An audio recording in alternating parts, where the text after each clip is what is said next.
پاکستان کو مفت corona vaccine کی پہلی کھیپ مارچ کے اختتام تک ملے گی۔ ذرائع کا کہنا ہے کہ پاکستان کو ویکسین کوویکس پلیٹ فارم سے فراہم کی جا رہی ہے۔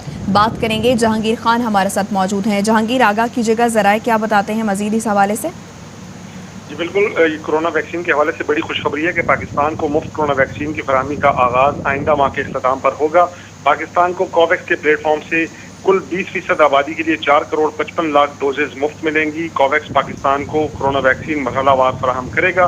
پہلے فیز میں AstraZeneca، جبکہ دوسرے فیز میں امریکی ساختہ فائزر کورونا ویکسین پاکستان کو فراہم کی جائے گی۔ پاکستان کو جون تک کوویکس کی جانب سے کل 17.1 ملین ڈوزز فراہم کی جائیں گی۔ پہلی کھیپ میں AstraZeneca کی 7 ملین ڈوزز آئندہ ماہ پاکستان پہنچیں گی، جبکہ دوسری جو کھیپ ہے وہ 10.1 ملین ڈوزز پر مشتمل ہے، جو جون میں پاکستان کو فراہم کی جائیں گی۔ اس ویکسین کی آمد کے ساتھ ہی پاکستان میں جو عام شہری ہیں ان کے لیے جو کورونا ویکسین کی دستیابی ہے وہ یقینی ہو سکے گی، اور اس کے بعد پھر کورونا ویکسینیشن کا جو عمل ہے وہ مزید مؤثر انداز میں آگے بڑھ سکے گا۔ بہت شکریہ آپ کا جہانگیر، آگاہ کرنے کے لیے۔